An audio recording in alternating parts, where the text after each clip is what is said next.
सदी का सबसे बड़ा ट्रेन हादसा।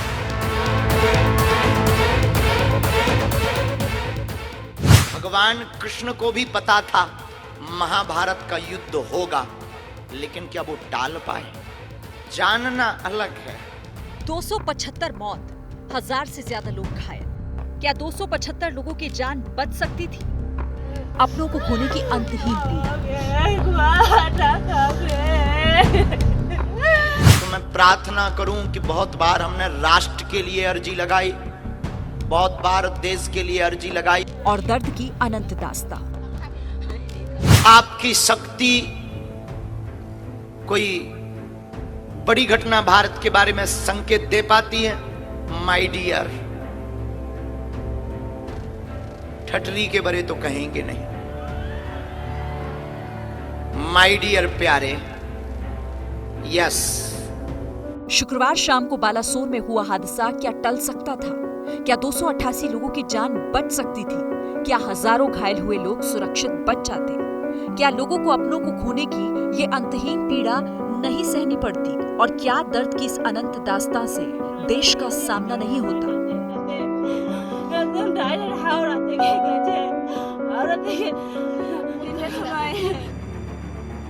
इस अगर के केंद्र में आ चुके धीरेंद्र शास्त्री सोशल मीडिया पर बालासोर ट्रेन हादसे से जुड़े ट्वीट्स, पोस्ट और स्टोरी में धीरेंद्र शास्त्री का नाम चस्पा नजर आ रहा है। आखिर धीरेंद्र शास्त्री का नाम बालासोर ट्रेन हादसे में क्यों जोड़ा जा रहा है? अपनी टीवी स्क्रीन पर मौजूद इन ट्वीट पर नजर दौड़ाइए। कोई पूछ रहा है बाबा धीरेंद्र शास्त्री के रहते इतना बड़ा हादसा कैसे हो गया? कोई पूछ रहा है बाबा ने रेल विभाग को पहले ही जानकारी क्यों नहीं दी? कोई बाबा की दिव्य शक्ति और सिद्धि को चुनौती दे रहा है। कोई पूछ रहा है कि आखिर बाबा ने हादसे पर पर्ची क्यों नहीं बनाई? ऐसे 2-4 नहीं, कई सवाल हैं जो सोशल मीडिया पर तैर रहे हैं। बालासोर हादसे को लेकर धीरेंद्र शास्त्री पर सवालों की शक्ल में तंज की फहरिस्त है। सोशल मीडिया पर गर्म इन सवालों की तपिश धीरेंद्र शास्त्री के मंच पर भी महसूस हुई। कल जब बालासोर में रेस्क्यू ऑपरेशन चल रहा था, तब धीरेंद्र शास्त्री घटनास्थल से करीब 2000 किलोमीटर दूर गुजरात के वडोदरा में मौजूद थे, जहां उनका दिव्य दर्शन और प्रवचन का काम था। लेकिन इससे पहले उनका मीडिया के सवालों से सामना हुआ और सोशल मीडिया पर जो सवाल पूछे जा रहे थे, वो सवाल अब सीधे धीरेंद्र शास्त्री के सामने थे। प्रायः राष्ट्र हितैषी, विश्व हितैषी संकेतों का अनुभव होता है, उसके लिए मंगल कामना करते। लेकिन एक बात सुनो, पता होना अलग है, टालना बहुत अलग है।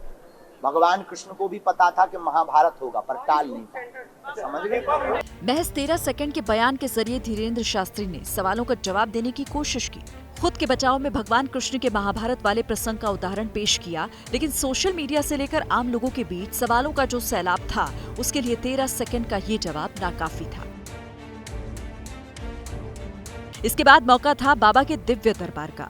वडोदरा में दिव्य दरबार सज चुका था। अपने चित परिचित अंदाज में धीरेंद्र शास्त्री खुली गाड़ी में पहुंचे। भारी भीड़ के हुजूम ने बाबा का भव्य स्वागत किया। धीरेंद्र शास्त्री 13 सेकंड के बयान के जरिए बालासोर हादसे पर चुप्पी तोड़ चुके थे। पहले सामने मीडिया के कैमरे थे, लेकिन इस बार सामने भक्तों का सैलाब भी बाबा का। और इसके बाद जब धीरेंद्र शास्त्री ने माइक पर मोर्चा संभाला, तो लगा कि प्रेस कॉन्फ्रेंस में 13 सेकंड का जो बयान था, वो महज टीजर भर था। इसके बाद बाबा ने प्रवचन से पहले सिर्फ और सिर्फ बालासोर हादसे पर बोला। बाबा की दिव्य शक्तियों को जो चुनौतियां मिल रही हैं, अपने अंदाज में उनका जवाब दिया। एक पत्रकार महोदय ने पूछा कि क्या आपकी शक्ति कोई बड़ी घटना भारत के बारे में संकेत दे पाती है? माय डियर, ठटरी के बड़े तो कहेंगे नहीं। माय डियर प्यारे, यस। फिर आप कहोगे कि बोलते क्यों नहीं हो? जानना विषय अलग है, टालना विषय अलग है। जानना बात अलग है, उसको टालना बात अलग है। भगवान कृष्ण को भी पता था महाभारत का युद्ध होगा, लेकिन क्या वो टाल पाए?